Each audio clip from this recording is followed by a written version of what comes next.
계속해서 구약성경 히브리어 문법 명사의 성에서 여성 명사의 에레츠 부분을 계속 공부하는 시간을 갖도록 하겠습니다. 문법적인 부분은 우리가 매번 시작할 때마다 제가 말씀을 드리기 때문에 동일합니다.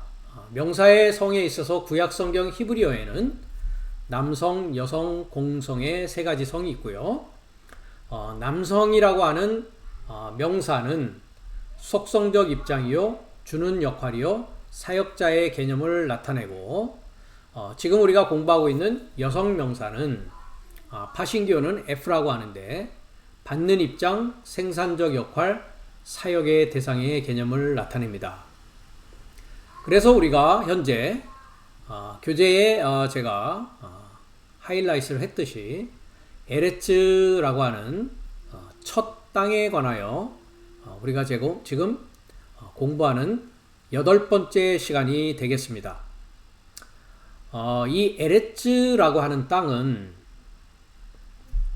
나의 마음의 바탕이다 라고 했습니다. 지금까지 제 유튜브에 있는 히브리어 문법 강의를 계속 들어오신 분에게는 반복된 내용이기도 하겠습니다. 그래서 이 에레츠라고 하는 이 땅은 일반 명사다라고 교재에는 나와 있습니다. 왜냐하면 여성형 어미를 취하고 있지 않기 때문에 일반 명사다라고 하는 것이고요. 그래서 이 첫 땅의 상황은 우리가 8번째 지금 시간을 가지고 있는데 가장 먼저 첫 땅이 나오는 것이 창세기 1장 2절이요. 1장 1절은 첫 땅에서 완성된 마지막 땅의 그 전 과정을 창세기 1장 1절은 말씀하고 있다라는 것을 역시 제 문법 강의를 계속 들어오시고 공부에 나오시는 분들은 이미 제가 하는 말이 무슨 얘기인지를 충분히 이해하고 계시리라고 생각합니다. 그래서 창세기 1장 2절에 그 히브리어에 입각해서 파신기호를 가지고 직역을 한 내용을 우리가 계속 공부하는 중에 있습니다. 그래서 그리고 그 땅은 했는데 이 땅이라는 것은 금방 말씀드렸다시피 나의 첫 땅, 나의 마음의 바탕을 말하는 것이죠. 그런데 이 첫 땅 에레츠라고 했습니다. 첫 땅이죠. 에레츠라고 하는 여성명사는 금방 여성명사라는 것은 받는 입장이요, 생산적 입장이다라고 했습니다. 그러면 여성명사라고 하는 땅은 창세기 1장 1절에 하늘이라고 하는 남성명사로부터 받는 입장에 있는 것이죠. 그리고 생산하는 입장에 있는 것입니다. 그런데 우리가 창세기 1장 1절을 가보면 첫 하늘이라는 그 하늘이 샤마임이라고 발음을 하는데 파신교를 보시면 D라고 하고 있는 관사, 그 다음에 명사 남성 쌍수로 되어져 있습니다. 즉 하늘이라고 하는 곳은 나의 머리다 라고 했습니다. 보호자가 있는 곳이다. 땅이라고 하고 있는 곳은 나의 발등상이다. 즉 하나님의 보호자가 있는 곳이 하늘이요, 하나님의 발등상이 되어지는 곳이 땅이다 라고 우리가 이사야서, 또 그 이사야서에 인용되어진 사도행전의 7장에 가면은 46절로 기억합니다만은 그 내용이 되어져 있죠.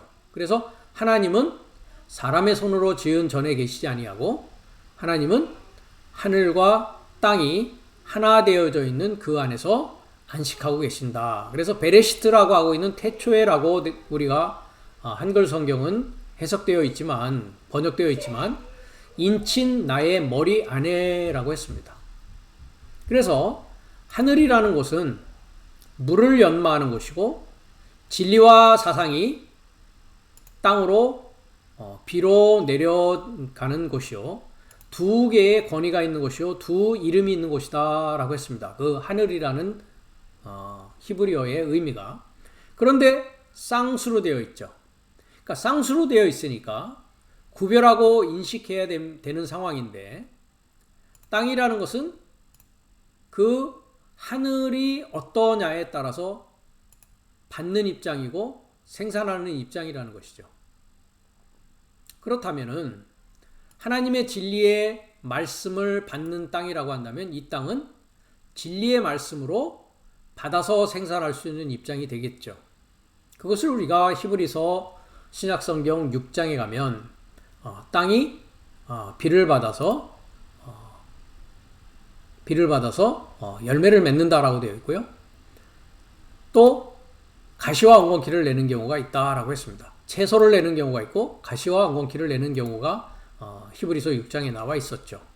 그렇기 때문에 어떤 하늘로부터 어떤 물과 어떤 마임이라고 샤마임 어떤 물 어떤 진리를 받느냐의 상황에 따라서 받아서 내는 결실하는 땅의 입장 마음의 결실이 다르게 생산되어진다라는 것입니다.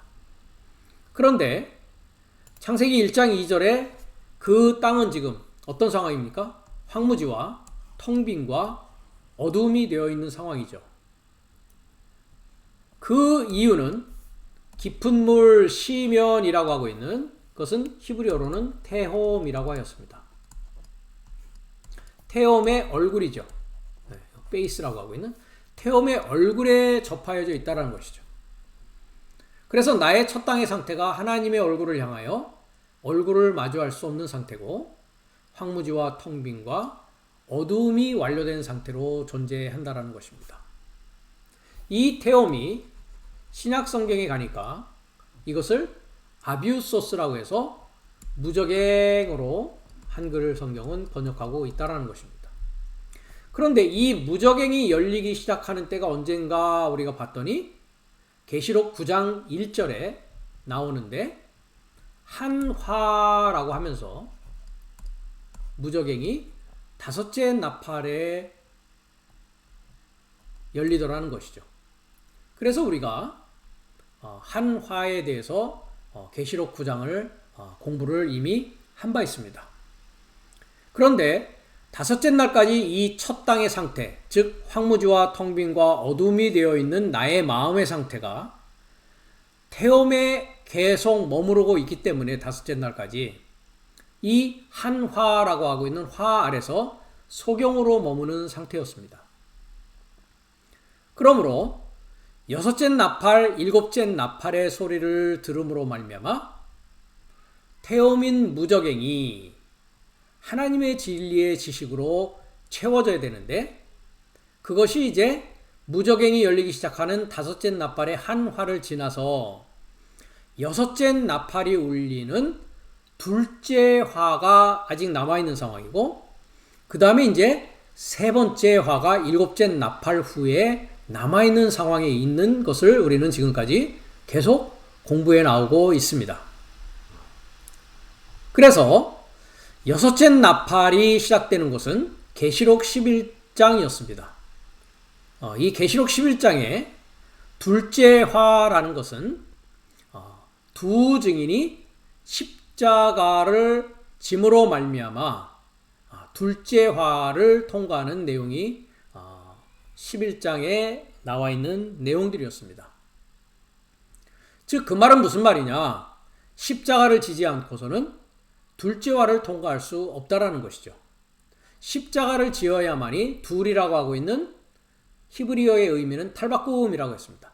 즉 탈바꿈 되어진 이 화가 나로부터 떠나가게 된다라는 것이죠.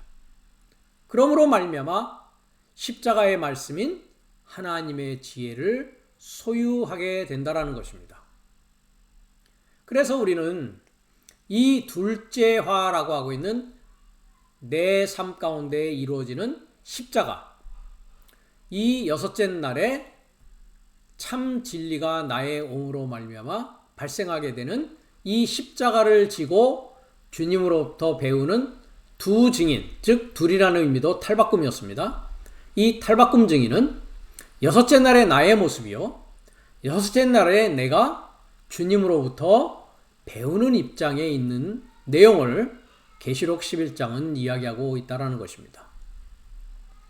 그런데 우리가 계시록 11장 6절 이후의 내용을 보니까 이 두 증인이 세 가지의 권세를 받는 것을 우리가 볼 수 있었습니다. 그래서 계시록 11장 6절을 보니까 저희가 권세를 가지고 두 증인이 하늘을 닫아서 예언하는 날 동안 비를 오지 못하게 한다 라고 했습니다. 여기서 하늘을 닫는 것은 뭡니까? 구약 성경의 하늘은 항상 쌍수로 존재하고 있었죠. 즉 첫 하늘을 닫게 되는 것이죠. 즉 탈바꿈되어지는 여섯째 날에 배우는 자는 첫 하늘을 닫을 수 있는 권세를 주님으로부터 받게 된다는 것입니다. 그러므로 말미암아 첫 하늘이라고 하는 비, 즉 가르침이었죠. 첫 하늘로부터 내려오는 이 비, 즉 뱀의 지식인 다른 예수, 다른 영, 다른 복음이라고 하는 가르침이 이제 내 삶 가운데에서 닫히게 되는 일이 일어나게 되는 것입니다. 그래서 지금까지 우리가 공부한 것은 이 하늘이 닫아지는 일과 비가 그치게 되는 이 일의 권세에 있어서 오늘 시간이 세 번째 시간이 되겠습니다. 이 권세에 대해서 공부하는. 그래서 우리가 지난 시간에 가서 이 첫 하늘을 닫아서 비 오지 못하게 하는 것을 음부의 삶, 음부의 문을 닫을 권세를 갖는다라고 우리가 마태복음 16장 18절의 내용을 가지고 우리가 보기 시작하였습니다. 그래서 지난 시간에 이어서 계속 우리가 그 부분을 오늘 보는 시간을 갖도록 하겠습니다. 마태복음 16장인데요.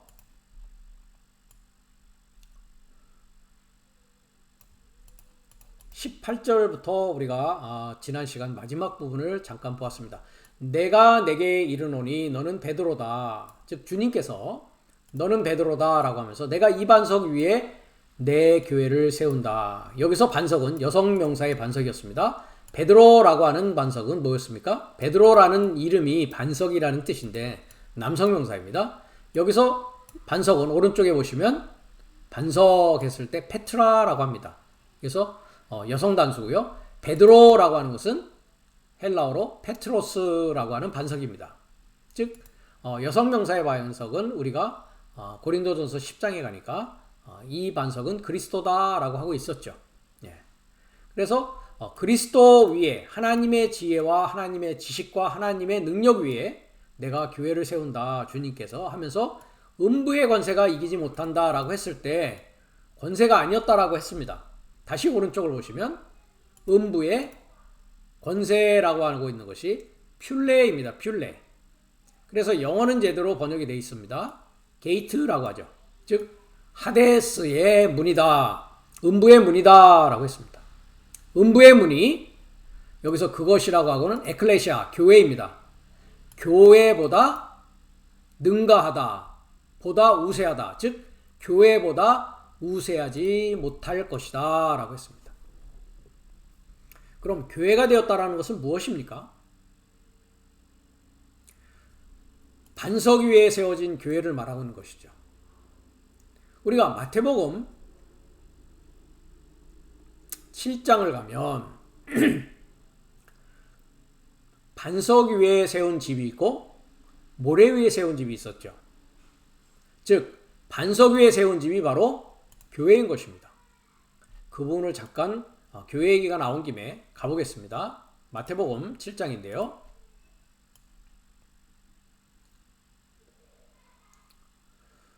그날에 21절부터 나더러 주여 주여 하는 자마다 천국에 다 들어갈 것이 아니요 다만 하늘에 계신 내 아버지의 뜻대로 행하는 자라야 들어가리라 했습니다. 그날에 많은 사람이 나더러 이르되 주여 주여 우리가 주의 이름으로 선지자 노릇하며 주의 이름으로 귀신을 쫓아내며 주의 이름으로 많은 권능을 행치 아니하였나이까 하리니 그때에 내가 저희에게 밝게 말하되 내가 너희를 도무지 알지 못하니 불법을 행하는 자들아 내게서 떠나가라 하리라. 그러므로 누구든지 나의 이 말을 듣고 행하는 자는 그 집을 반석 위에 지은 지혜로운 사람 같다 한다라고 했습니다. 여기도 반석 위에 했는데 오른쪽으로 보시면 에피텐 페트라 했습니다. 그 반석을 에피 접하여서 연결하여서 그의 집을 건축한 모든 자는 누구든지 지혜로운 남자다라고 했습니다. 그러면 이 지혜로운 남자, 사람이 아닙니다. 오른쪽으로 보시면 아네르입니다. 아네르. 지혜로운 남자입니다. 남자는 가르치는 자다라고 했습니다. 그러면 이 자는 어떤 자입니까? 두 증인이죠. 지금 반석 위에 교회가 되어져서 음부의 문이 전혀 이 반석 위에 지은 지혜로운 남자에게는 음부의 문을 닫고 열 수 있는 그 일이 되는 것입니다. 그럼 이 자는 어떤 자입니까? 계시록 11장에 비춰서 본다면 이 자는 여섯째 날에 탈바꿈 하는 증인의 모습이라는 것이죠. 우리가 우리 삶에 있어서 우리는 성경 전체를 7날의 과정으로 봅니다. 그러면 갈라디아서 4장의 후견인과 청지기 아래서 율법 아래에 있을 때를 후견인과 청지기 아래에 있다라고 하고, 그것을 갈라디아서 4장 맨 밑으로 들어가서는 하가 종이라고 하고 신의 산이요 지금 있는 예루살렘과 같다라고 하면서 넷째 날 다섯째 날의 교회의 모습이다라고 했습니다. 왜 그것을 또 교회라고 하냐면 우리가 사도행전을 가봤습니다. 사도행전 7장 모세를 이야기하면서 신의 산에서 말하던 천사와 우리 조상들과 함께 어디에 있었다라고 합니까? 광야교회에 있었다라고 합니다. 즉 넷째 날의 광야교회요, 다섯째 날에 지금 있는 예루살렘은 종노릇한다, 하가라고 하는 종을 어머니로 하는 것이다 라고 했습니다. 마찬가지입니다. 우리가 마태복음 7장도 거짓 선지자들을 얘기하면서 이 자들이 후견인과 청지자죠. 청지기들이죠. 마태복음 23장에는 그들이 모세의 자리에서 모세의 율법을 가르치는 서기관과 바리새인들입니다. 이들은 좋은 나무가 아니라 나쁜 못된 나무요 나쁜 열매를 맺는 자인데 그들은 어떤 자들이라고요? 주여 주여 하는 자입니다. 즉 넷째 날 다섯째 날에 주여 주여 하면서 주의 이름으로 선지자 노릇하고 귀신을 쫓아냈고 권능을 행하였다라고 한단 말이죠. 그것을 주님은 뭐라고 한다고요? 불법을 행한다라고 했습니다. 불법을 일하는 자다. 여기서 아노미아라는 것은 법을 갖지 못했다라는 것입니다. 그럼 그들은 어떤 법을 갖고 있나요? 모세의 율법을 갖고 있지 주님이 주시는 생명의 영의 법을 갖고 있지 못하단 말이죠. 그래서 불법을 행하는 자들입니다. 그렇기 때문에 그 집을 반석 위에 지은 지혜로운 사람은 두 증인 탈바꿈 증인이요, 이들은 음부의 문을 열고 닫을 수 있는 자란 말이죠. 그러나 나의 이 말을 듣고 행치 아니하는 자는 누굽니까? 바로 넷째 날 다섯째 날입니다. 주여 주여는 하고 있지만 우리가 부자와 나사로의 이야기에서도 마찬가지였습니다. 누가복음 16장에서 넷째 날 다섯째 날은 부자들이었단 말이죠. 여섯째 날은 뭐가 돼야 됩니까? 거지, 영으로 가난한 거지 삶이 되어야 된단 말이죠. 그 자가 주님의 말을 듣고 행하는 자였습니다. 그러나 모래 위에 지은 자는 어떤 자입니까? 들어도 행치 아니하는 자라는 것이죠. 다시 마태복음 16장으로 가서 음부의 먼이 교회보다 우세하지 않고 능가하지 않고 이기지 못한다라는 것은 여기에서 교회는 여섯째 날, 일곱째 날 교회를 말하고 있다는 것입니다. 정리가 되셨죠? 그러니까 넷째 날의 광야교회와 지금 있는 예루살렘이라고 하는 다섯째 날 교회는 아직 뭡니까? 음부의 문 앞에 있는 것이죠. 권세가 아닙니다. 퓰레는 문입니다. 네. 그러나 여섯째 날, 일곱째 날 교회는 음부의 문을 열고 닫을 수 있다라는 것입니다. 왜 그러냐? 주님으로부터 뭘 받았으니까요? 천국 열쇠를 받기 때문에 그렇습니다. 그래서 전에도 얘기했지만 천국이라는 것도 오른쪽을 보시면 테스 바실레이아 스톤 우라논에서 하늘이 복수입니다. 그 하늘 삶의 나라의 뭡니까? 열쇠도 복수입니다. 열쇠 삶을 내가 너에게 줄 것이다 라고 한단 말이죠. 그거를 받아서 우리가 뭐합니까? 음부의 문을 열고 닫는 일을 한다라는 것입니다. 하늘을 열고 하늘을 닫는단 말이죠. 비를 내리고 비를 닫는 일을 한다라는 것입니다. 그렇다면은 지난 시간에도 말씀드렸듯이 음부의 문이 도대체 어디에 존재하고 있느냐라는 것입니다. 성경은 우리에게 정확하고도 구체적인 하나님 나라의 비밀을 우리에게 이야기하고 있습니다.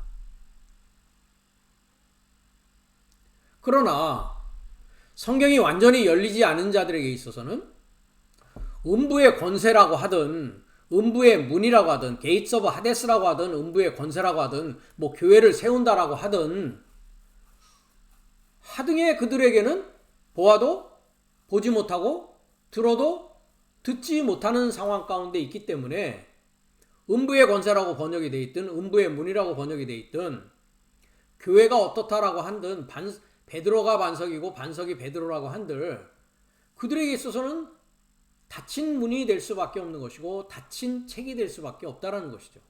그게 다섯째 날까지의 모습이었다라는 것입니다. 여기서 우리가 음부라는 것도 이미 공부한 바가 있습니다. 음부를 오른쪽을 보시면 킹 제임스에서는 영어에서 헬이라고 합니다. 즉 지옥이라고 하고 있습니다. 오른쪽을 보시면 뉴 킹 제임스 번역에서는 하데스라고 합니다. 한글 성경은 이것을 지옥이라고 하지 아니하고 음부라고 하고 있습니다. 헬라어에 게헨나라는 것이 있는데요. 게헨나를 한글 성경은 지옥이다라고 번역하고 있습니다. 그러니 킹 제임스 성경은 헬이라고 되어 있는 것이 음부라고 하고 있고 뉴 킹 제임스 성경이라는 것은 하데스라고 하고 있고 개역 한글 성경에서는 하데스를 음부라고 하고 있고 지옥으로 번역된 것을 보니까 헬라어를 보니까 게헨나라고 하고 있는 헬라어를 지옥으로 번역하고 있다라는 것이죠. 그러나 음부라고 하든 하데스라고 하든 헬이라고 하든 지옥이라고 하든 성경이 열려지지 않는 자들에게 있어서는 아무 관심 대상이 되지 않는다라는 것이죠. 그러나 최소한 넷째 날, 다섯째 날 하나님을 믿고자 하고 하나님을 알고자 하고 하나님이 원하는 뜻을 행하고자 하는 자라면 이런 말씀을 들을 때에 두 귀를 쫑긋쫑긋 세울 수밖에 없고 두 눈을 크게 뜰 수밖에 없다라는 것이죠. 그러네. 음부의 권세가 아니라 음부의 문이네. 퓰레라고 읽고 그 다음에 그것은 킹 제임스 헬이 아니라 하데스라고 하는 것은 헬라어를 그대로 발음해서 적은 것이네. 그럼 도대체 음부라는 하데스, 지옥이라는 곳은 어떤 곳이야? 찾아봐야 되겠죠. 그래서 우리가 86번 사전을 가봤습니다. 음부라는 곳은 어떤 곳이냐? 하데스라는 곳은 어떤 곳이냐? 그래서 86을 사전에서 보니까 unseen이라고 되어 있습니다. 그런데요, 하데스라고 하면서 the place, state of departed soul 했습니다. 그러니까 떠나간 영혼이 머무르는 장소요 상태다라고 했습니다. 떠나간 영혼이 머무르니까 이것을 지옥이라고 했구나. 그래서 우리가 킹 제임스를 보니까 무덤이라고, 그레이브, 무덤이라고도 번역을 했고요. 하데스를 헬, 지옥이라고 번역을 했습니다. 그러면 이 사전을 만든 자는 또 제대로 알고 있는 것입니까? 모르고 있는 것입니까? 모르고 있는 것이죠. 자, 데이얼 딕셔너리도 보겠습니다. 네임은 하데스나 플루토라고 한다. 플루토는 여러분들이 알다시피 행성계의 우리 태양계의 행성 중에 하나입니다. 그 다음에 The God of the Lower Region 했습니다. 낮은 지역에 있는 하나님 했습니다. 그러니까 설명은 장황하게 했으나 여기에도 보십시오. 후에 이 단어를 어떻게 사용하느냐? 무덤이다, 죽음이다, 지옥이다 라고 한다는 것이죠. 그러니까 사전 역시도 우리에게 정보를 주는 것은 틀림이 없으나 사전을 본다고 해서 다 알 수 있는 것은 또 아니다라는 것이죠. 그렇기 때문에 여러분들이 스타워스 바이블 아카데미에서 선포되어지는 헬라어와 히브리어를 통해서 열려지는 이 성경의 비밀을 주의 깊게 듣고 판단하시고 그것이 옳다면 믿고 행하게 될 때 그 성경의 삶이 하나님의 말씀이 내 안에서 운동력을 갖고 나를 탈바꿈시키고 변화시킬 거라는 것입니다. 그래서 미켈슨 사전에 보니까 하데스라고 하니까 일반적으로 properly 적당한 말은 unseen이다 했습니다. 그러면서 두 개의 복합 명사다라고 되어져 있죠. 첫 번째 G1이라고 하는 것은 알파입니다. 알파라는 것은 첫 번째 단어가 되겠죠. 그래서 네거티브 파리클 했습니다. 즉 부정 접두사다 이런 말입니다. 그 다음에 데스라는 것은 1492번인데 에이도라고 동사에서 to see 또는 to know 했습니다.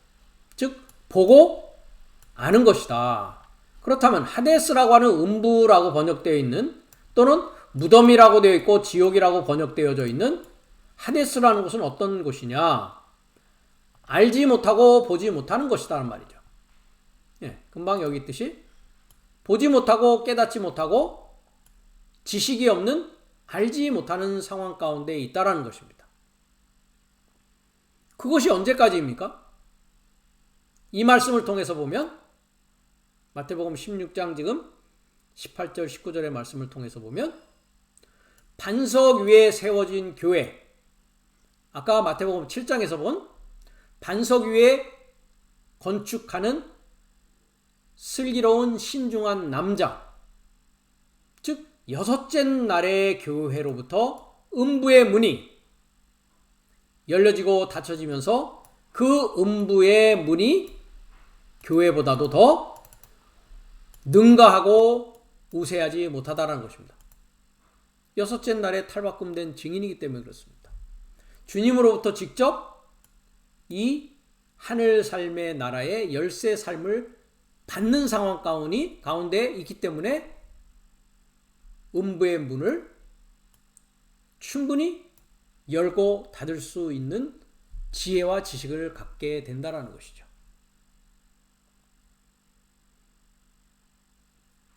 그래서 음부의 문이 어디에 있느냐라는 것은 지난 시간 마지막 부분에 잠깐 말씀드린 바 있습니다.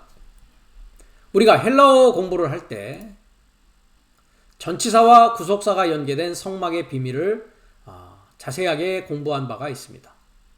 이 부분을 잠깐 우리가 캡처를 해서 살펴보는 시간을 갖도록 하겠습니다.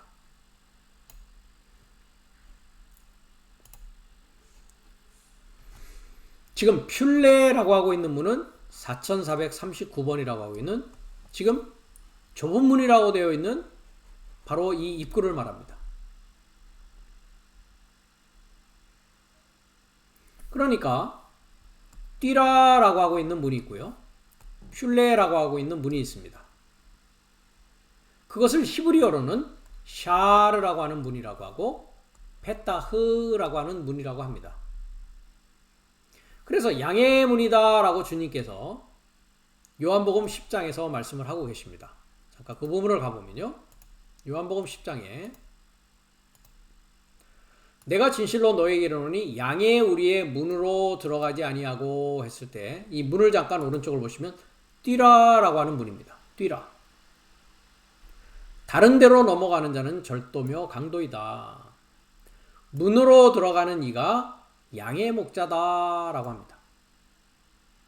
그래서 이 뛰라라는 문은 양의 문입니다. 그러니까 이 양의 문을 통해서 들어가야 된단 말이죠. 그것이 이제 첫 번째 문입니다. 그러니까 우리가 주님과 첫 만남, 하나님의 말씀과 첫 만남을 하는 날이 넷째 날 아까 말씀드린 광야교회에 있다라고 했습니다. 즉 하나님의 율법의 말씀을 받기 시작하는 날이죠. 그것이 번제단을 통해서 이제 물두멍을 통해서 넷째 날, 다섯째 날의 상황이라고 말씀을 드렸습니다. 그럼 지금 있는 예루살렘은 다섯째 날이라고 했죠. 갈라디아서 4장의 내용을 가지고. 그러면 넷째 날, 다섯째 날은 아직 어디에 있습니까? 뜰에 있는 상황이다 했습니다. 이것을 우리가 다섯째 나팔의 무저갱이 열릴 때에 그 말씀을 이미 드린 바 있습니다. 그러니까 여기가 한화라는 곳이죠. 한화. 네. 첫 번째 화가 아니었습니다. 기술을 쓰고 있었죠. 한화입니다. 그러면 탈바꿈 많은 증인이 있는 곳은 어디입니까? 바로 여기입니다. 이것이 둘째 화입니다. 그렇기 때문에. 이곳이 여섯째 날이란 말이죠. 여섯째 날. 그러면 음부의 문이라고 하는 곳은 어디입니까? 바로 여기란 말이죠. 퓰레라고 하고 있는 문이죠. 음부라는 것은, 음부의 문이라는 것은 뭐라고요? 보지 못한다는 것은 깨닫지 못한다는 겁니다. 깨닫지 못하고 알지 못한다. 그 음부의 문이 그 교회보다 뭐라고요? 우세하지 못할 것이다 라고 하는 것이죠. 즉 사망과 음부를 열고 닫을 수 있는 권세가 누구에게 있다고요? 탈바꿈 중인 여섯째 날 교회에 있단 말이죠. 그래서 우리가 여섯째 날 안에 성소에 있다는 것은 일곱 촛대와 주님의 떡상으로부터 뭐 하는 것입니까? 주님으로부터 먹고 주님의 빛을 받는 상황 가운데 있는 것이죠. 즉 제자들은 이 퓰레를 통과하여서 음부라고 하고 있는 넷째 날, 다섯째 날 그 상황을 통과해서 들어가서 성소에서 지금 뭐 하고 있습니까? 배우고 있단 말이죠. 배우고 있단 말이죠. 이 배움의 자리는 어떤 자리입니까? 십자가를 지고 배워야 되는 자리입니다. 그렇죠? 즉 둘째 화를 통과하는 자리란 말이죠. 그래서 주님이 분명히 말씀하십니다. 우리가 마태복음 7장을 가보면 마태복음뿐만 아니라 마가복음, 누가복음, 요한복음에도 다 나와 있는 내용인데요. 13절부터 보면 좁은 문으로 들어가라 라고 했습니다. 이 좁은 문이 뭡니까? 뛰라가 아니라 오른쪽을 보시면 퓰레입니다. 퓰레. 멸망으로 인도하는 문은 크고 그 길이 넓어 그리로 들어가는 자가 많고 했습니다. 생명으로 인도하는 문은 좁고 길이 협착하여 찾는 이가 적음이니라 했습니다. 그러면서 거짓 선지자들을 삼가하라. 양의 옷을 입고 너에게 나오나 속에는 노략질하는 일이다 라고 합니다. 그럼 이 거짓 선지자들은 뭡니까? 금방 우리가 퓰레를 공부할 때 요한복음 10장에 보니까 거짓 선지자들은 누굽니까? 양의 우리의 문으로 들어가지 않고 다른 데로 넘어가는 절도요 강도였단 말이죠. 그러니까 이 문은 넓은 문이 아니라 뭐라고요? 좁은 문이다 라고 이야기하고 있습니다. 좁은 문이다. 여기 좁은 문이다. 그러면 양의 문으로조차 들어오지 않는 그 자들은 밖에 있는 거짓 선지자들이죠. 이 자들은 일로도 들어오고 이길로도 들어오고 산지 사방으로 들어와서 여기까지 들어옵니다. 그러면서 하나님의 말씀을 가지고 뭐합니까? 사람의 교훈, 사람의 전통으로 가르치고 있단 말이죠. 그래서 주님께서 뭐라고 합니까? 이들이 무거운 짐을 너에게 지워주고 있다 하고 있습니다. 무거운 짐. 아까도 말씀드렸다시피 마태복음 23장을 가면 서기관과 바리새인들이 모세의 자리에 앉아서 가리키고 있단 말이죠. 그들이 무거운 짐을 묶어서 사람의 어깨에 지우고 있다는 것입니다. 자기들도 지키지 않으면서 어떻게 지켜야 되는지도 모르면서 자기로부터 배우는 자들을 지키게 하면서 무거운 짐을 묶이고 있단 말이죠. 이 무거운 짐을 버거워서 지지 않고 그 안에서 고통받는 상황 가운데 이제 주님의 일곱째 나팔에 하나님의 비밀이 열려지는 소식을 듣게 된단 말이죠. 그러면서 십자가를 통해서 배우는 상황에 나가는 것입니다. 그런데 이 바리새인과 서기관들 모세의 자리에 있는 자들은 어떤 자라고 합니까? 우리가 밑으로 내려가면 소경된 인도자입니다. 이들은 소경들이요, 이들은 화 있을진저, 소경된 인도자요, 화 있을진저, 소경된 바리새인아, 화 있을진저 이럽니다. 그렇죠? 네. 그 다음에 독사의 자식이라는 말도 여기에 있을 겁니다. 제가 금방금방 넘어가고 있는데요. 네. 그러니까 하나님의 참된 말씀이 열려지지 않은 음부의 문 앞에 있는 자들인 것이죠. 이들이. 그렇기 때문에 우리가 마태복음 13장을 가봐도 주님께서 비유의 말씀을 하시면서 제자들과 무리들을 나눕니다. 밑에 부분에 가시면 제자들이 예수님께 어찌하여 저에게 비유로 말씀하십니까? 라고 합니다. 가라사대 천국의 비밀을 아는 것이 너에게는 허락됐다. 여기도 역시 마찬가지입니다. 여러분들이 천국이라는 단어를 보시면 헬라어는 오른쪽에 데스 바실레야 톤 우라노온에서 복수하늘입니다. 복수하늘. 그래서 구약의 한 달부터 다섯째 날까지의 쌍수하늘이 일곱째 나팔의 소리를 들으면서 단수하늘이 되어지고 하늘에서 큰 용이 내어 쫓기고 있었죠. 그러므로 말미암아 내가 복수하늘 하늘 삶이 되어지는 내용을 말씀드린 바 있습니다. 그래서 천국이라는 단어가 나올 때마다 하늘 삶의 나라 이렇게 복수하늘이다 라는 것을 여러분들이 상기하시면 좋을 것 같습니다. 그 비밀을 아는 것이 너에게는 허락되었지만 무리인 저희들에게는 아니 되었다. 무릇 있는 자는 받아 넉넉하게 되되 무릇 없는 자는 있는 것도 빼앗기리라. 그러므로 내가 저희에게 비유로 말하기는 저희가 어떤 상황입니까? 보아도 보지 못하죠. 들어도 듣지 못하죠. 깨닫지 못하죠. 이게 뭡니까? 하데스 음부에 있단 말이죠. 이해가 되십니까? 그러면 이 무리들은 지금 몇째 날입니까? 일곱째 나팔을 들음에도 불구하고 여섯째 날 제자들의 상황에서는 하늘 삶의 나라의 비밀을 이제 받게 되고 알게 되고 탈바꿈하는 증인의 삶을 살게 되지만 이들은 아직 보아도 보지 못하고 들어도 듣지 못하고 깨닫지 못하는 상황 가운데 있다라는 것입니다.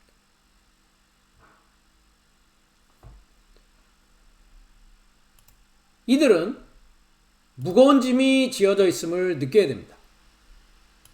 그러므로 말미암아 마태복음 11장을 가면 주님께서 이렇게 말씀하고 계시죠. 내 아버지께서 모든 것을 내게 주셨다.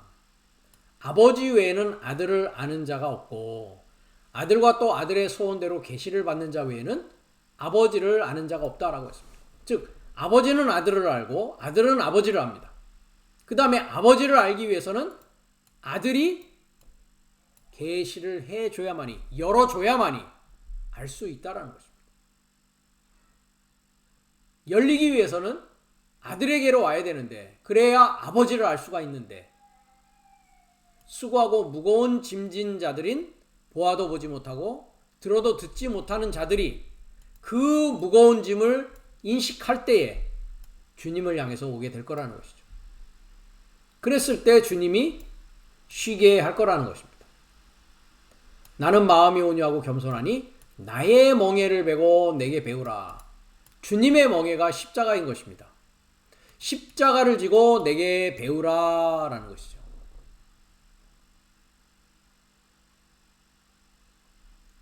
그러면 너의 마음이 뭐 한다고요? 쉼을 얻을 것이다. 이는 내 멍에는 쉽고 내 짐은 가볍다. 넷째 날과 다섯째 날 후현인과 청지기들이 오히려 너희들에게 무거움을 짐을 지어주고 수고하게 하는 것이다. 제가 그런 말씀도 드린 적이 있죠. 제가 넷째 날 다섯째 날 교회에 있을 때 이웃을 사랑해야 된다라고 하면서 매년 12월이 되면 고아원을 방문해서 사과 박스와 라면 박스를 사다가 주었다. 그렇게 하면서 이웃을 사랑한다라고 착각했단 말이죠. 그것은 오히려 거기에 있는 사람들을 불편하게 한 결과를 가져왔다라고 제가 말씀드린 바도 있습니다. 우리야 한번 방문하고 오면 그만인데 교회에서 온다라고 하니까 거기에 있는 고아원에서 살고 있는 모든 원생들이 몇 날 며칠을 그냥 마루를 닦고 청소를 하고 손님 맞을 준비를 하면서 오히려 더 수고를 끼치고 있었더라는 것이죠. 주님의 멍에를 매야 된다는 것입니다.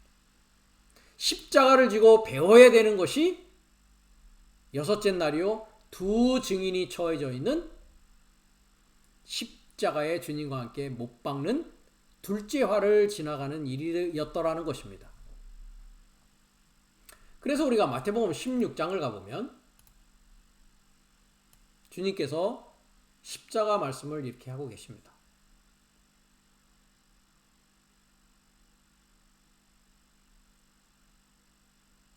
주님께서 자기가 예루살렘에 올라가 장로들과 대제사장들과 서기관들에게 많은 고난을 받고 죽임을 당하고 제3일에 살아날 것을 제자들에게 이제 가르치기 시작합니다.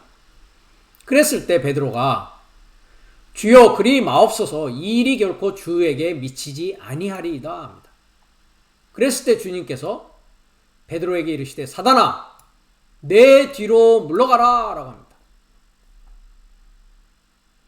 십자가는 반드시 통과해야 될 여섯째 날의 통과 과정이요.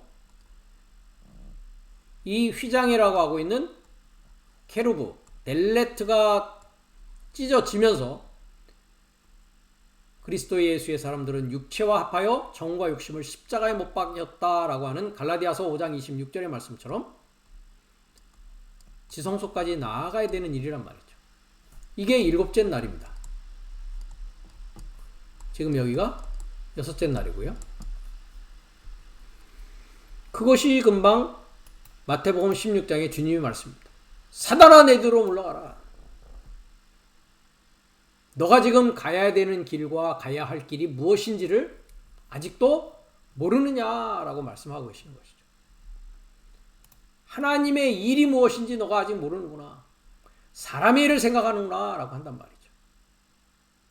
그러면서 이제 제자들에게 말씀하십니다. 아무든지 나를 따라오려거든 자기를 부인하고 자기 십자가를 지고 나의 멍에를 메고 나를 쫓을 것이다 하는데요. 아콜리오테오라는 것은 동행한다 라고 했습니다. 같은 길 안에 있는 것이다 라고 했습니다. 그러면 주님의 길 안에 있다라는 것은 뭡니까? 자기 십자가를 지는 것입니다. 십자가를 지고 배워야 되는 것입니다. 그것이 무엇이냐? 제 목숨을 구원코자 하면 잃을 것이고 나를 위하여 또는 복음을 위하여 목숨을 잃으면 찾을 것이다 라고 했습니다. 즉 나의 목숨으로 살아가는 것이 아니라 주님의 목숨으로 살아가야 된다는 것이 뭡니까? 자기 십자가를 지고 주님으로부터 배우는 것을 말하고 있다는 것입니다. 이것이 하늘을 닫고 비가 오지 않게 하는 그 권세를 받는 것입니다. 알지 못하고 깨닫지 못하는 음부가 뭐 하는 것입니까? 이제 완전히 열려지면서 다른 이의 음부의 문을 뭐 할 수 있습니까?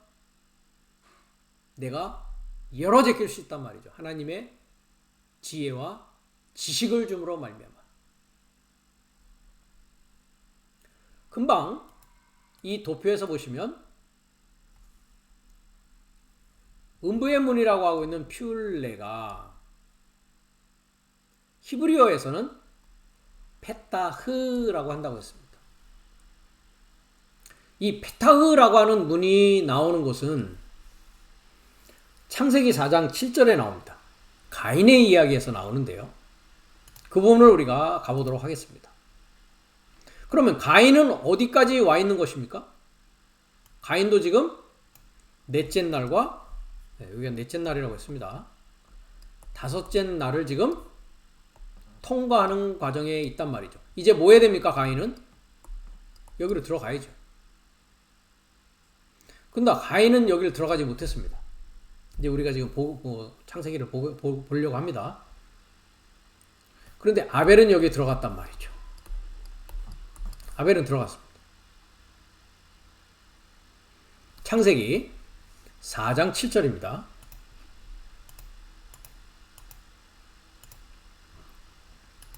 7절로 가기 전에 잠깐 1절부터 보면 아담이 그 아내 하와와 동침하며 하와가 잉태하여 가인을 낳고 이르되 내가 여호와로 말미암아 득남하였다라고 합니다. 여기도 번역의 문제가 사실 많이 있습니다. 여기 이제 하와라는 것도 하와의 시작과 전체입니다. 완성입니다. 그죠? 예. 동침하다라는 말은 존재하지 않습니다. 그나마 영어는 뭐라고 했습니까? 알았다라고 합니다. 알았다. 예. 동침하다라는 단어가 따로 있습니다. 헬라어도 그러하고 히브리어도 그러하고 아담이 하바라고 하고는 여자를 이브를 알았다라고 합니다. 여긴 이브라고 되어 있는데 사실은 하바라고 합니다. 하바 2332번인데요.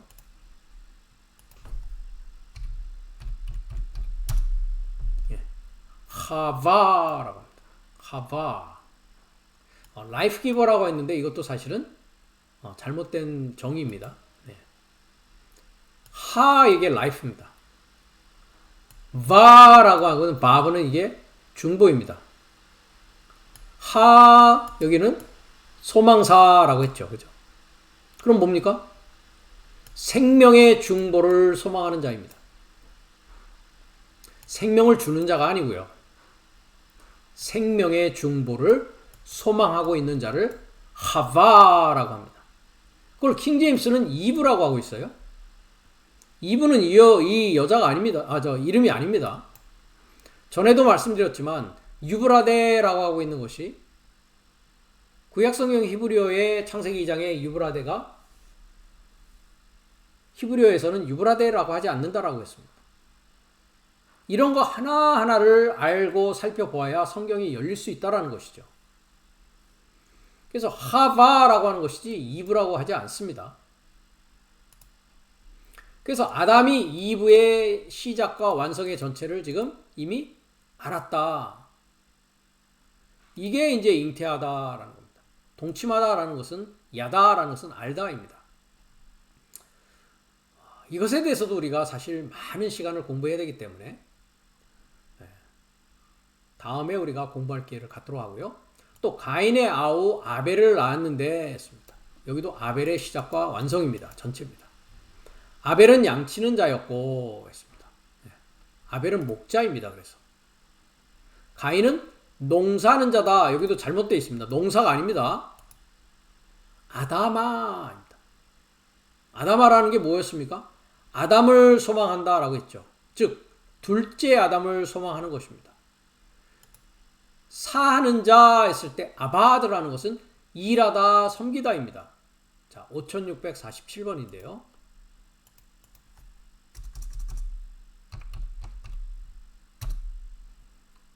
work, serve 했죠. 일하고 섬기는 자입니다. 뭐를요? 둘째 아담인 그리스도를 소망하면서 일하고 섬기는 자로 이미 완료된 상황입니다. 그런데 문제는 그러니까 가인도 뭡니까? 목자요 목사입니다. 즉 목회하는 자란 말이죠. 아벨도 목회하는 자고 가인도 목회하는 자입니다. 여기서 목회하는 자라는 것은 진리를 선포하는 자란 말이죠. 진리를 말하는 자란 말이죠.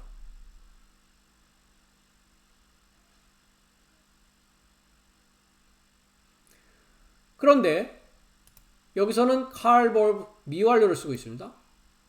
아벨은 양을 목양하는 자로 존재하기 시작하는 상황이고 가인은 아담을 소망하는 섬기는 자로 완료된 상태입니다. 그러면 여기에서의 아다마는 어떤 아다마냐? 우리가 밑으로 가기 전에 참 시간적으로 좀 시간이 있습니다만은 이 문제도 잠깐 말씀드려야 되겠습니다. 자, 127번 아다마가 2장 7절의 아담의 상황에서는 흙으로 사람을 지으시고 했습니다. 그죠? 흙으로 사람을 지으시고 번역이 빠졌습니다. 흙으로 사람을 지으시고 했습니다. 뭘 가지고 지었다라는 건 어디에서 나온 흙이냐라는 게 없습니다. 여기가 아담아입니다. 이게 127번. 그 아담을 소망하는 것에서 나온 흙으로 아담의 시작과 완성의 전체를 야짜 짓기 시작한다.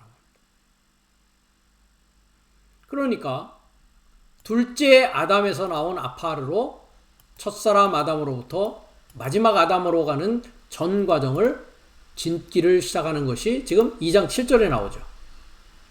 그런데 이 아다마가 저주를 받습니다. 여자가 이제 열매를 따먹고요.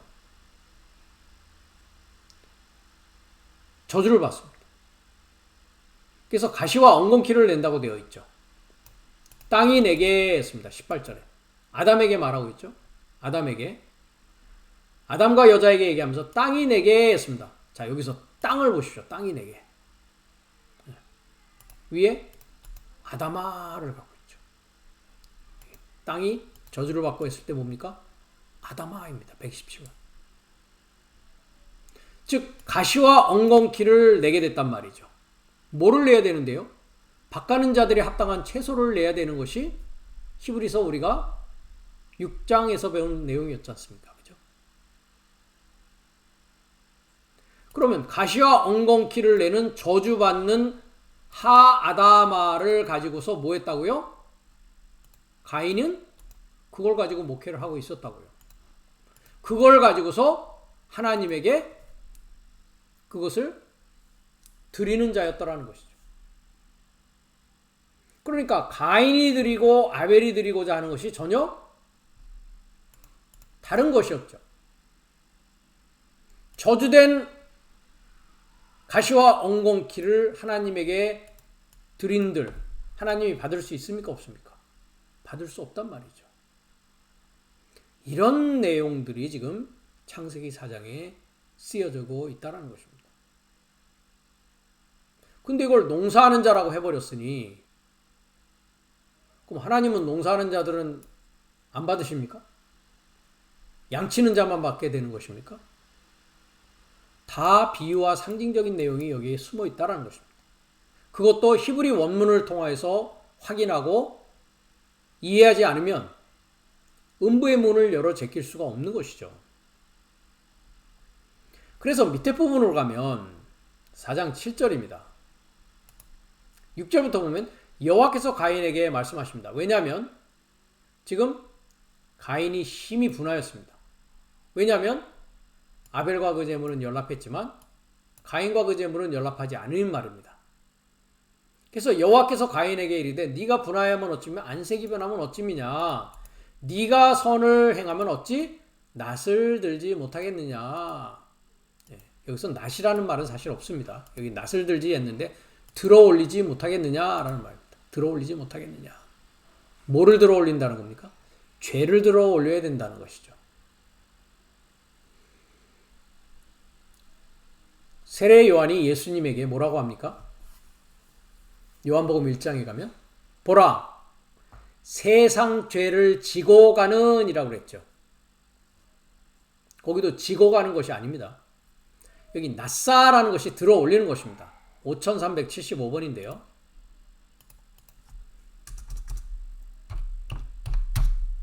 낫사, 리프트입니다. 리프트. 들어올리는 것입니다. 세상죄도 한번 볼까요? 나온 김에 요한복음 1장 밑으로 가면 29절에 있네요. 이튿날 요한이 예수에게 자기에게 나오시고 가로되 보라 세상 죄를 지고 가는 한번 보십시오. 여기 있습니다. 아이로라고 합니다. 아이로 142번인데요. 자, 낫사라는 히브리어가 리프트죠. 142번을 칩니다. 리프트업이죠. 들어 올리는 것입니다. 세상의 죄를 들어 올리는 것이죠. 세상의 죄를 들어 올린다고요. 마찬가지입니다. 가인에게 있어서도 낫을 얘기했습니다만 얼굴이라는 낫은 존재하지 않습니다. 히브리어에는. 네가 선한 것을 하면 들어 올리지 못하느냐. 이 죄를 들어 올려야 된단 말이죠. 들어 올려서 뭐 해야 되니까요? 바다에 던져서 버려야죠. 얼굴을 들지 못하는 게 아니란 말이죠. 선을 행치 아니하면 죄가 문에 엎드린다 했습니다. 선을 행하지 아니하면 죄가 엎드리는데 자, 문에 엎드린다라고 했습니다. 문에 엎드린다. PDNMS 보이시죠? P 레 했습니다. 레 뭐뭐를 위하여 페타흐. 자, 보셨습니다. 이제 페타흐 그죠? 요 좁은 문입니다. 좁은 문. 성막으로 들어가는 요 문이죠. 이 문에 뭐가요? 죄가 문을 향하여서 문을 위해서 지금 엎드려 있다고요. 그러니까 죄가 어디에 있습니까? 지금 죄는 한 날부터 여기는 넷째 날, 다섯째 날이라고 그랬죠? 다섯째 날부터 여기부터가 여섯째 날입니다. 여기까지 죄가 지금 뭐 했다고요? 엎드려 있다고요.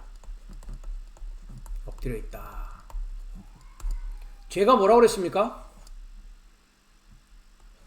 관역을 빗나가는 것이 죄라고 했습니다. 그죠? 미스터 마켓, 미스터 타겟 했습니다. 왜요? 보아도 보지 못하고 들어도 듣지 못하는 음부의 상황이니까 죄인의 상황이란 말이죠. 의인은요? 하나님을 찾기 시작하고 하나님을 알기 시작하는 것은 의인이라고 그랬죠. 로마서 3장 10절이었습니다. 그렇죠? 의인은 없나니 하나도 없으며 깨닫는 자도 없고 하나님을 찾는 자도 없다라고 했습니다. 깨닫는 자 현재 분사를 쓰고 있죠. 계속적으로 반복적으로 깨닫는 자, 찾는 자 에크제테요. 계속적으로 반복적으로 습관적으로 하나님을 깨닫고 하나님을 찾는 자가 의인의 출발이다 라고 했습니다. 그러니까 여기서부터 의인이 시작되는 것이죠. 여섯째 날부터. 그 나라와 그 의를 찾으라. 무엇을 먹을까 무엇을 마실까 염려하지 말라라고 했죠. 그게 바로 여기부터입니다. 그러면 죄가 여기까지 엎드려져 있죠. 다시 창세기 4장 7절로 갑니다. 그러면서 죄의 소원은 내게 있으나 번역이 잘못되어 있습니다. 자, 죄의 소원 합시다. 소원이라는 것은 명사 여성 단수입니다. 뭐가 접미가 되어 있습니까? 남성 3인칭 단수죠. 자, 죄를 보십시오. 명사 여성 단수입니다. 그러니까 죄의 소원이 아니죠. 그의 소원이죠. 그는 죄가 아니니까요. 그럼 누구의 소원입니까? 여호와의 소원이죠. 여호와의 소원이 너를 향하여 있단 말이죠. 내게 있으나가 아닙니다. 엘이라는 것은 뭐뭐를 향하여 합니다. 여호와의 소원이 너를 향하여 있다. 그리고 너는 그 안에서, 그가 뭡니까? 남성 3인칭 단수? 죄는 여성 단수입니다. 여호와 안에서 다스려야 된다라고 하고 있단 말이죠. 하나님 안에서 다스리고 하나님의 소원이 너를 향해서 있는데 왜 그 죄를 들어 올리려고 하지 않느냐라고 하나님이 말씀하시고 있단 말이죠. 그는 들어 올릴 수가 없었습니다. 가시와 엉겅퀴를 내는 하 아다마를 섬기는 자였기 때문에 그러합니다.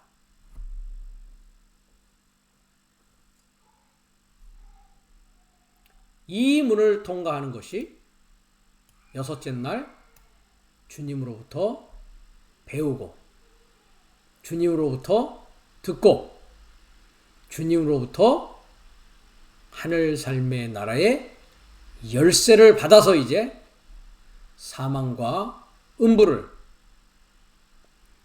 열고 닫을 수 있는 그 자가 첫 번째 권세인 첫 하늘을 닫고 비오지 못하게 하는 탈바꿈되는 증인 여섯째 날에 그 모습이 지금 나의 모습이다라는 것입니다. 계속해서 다음 시간에 그 권세와 관련되어서 더 공부하면서 두 번째 권세, 세 번째 권세까지 우리가 공부하는 시간을 갖도록 하겠습니다.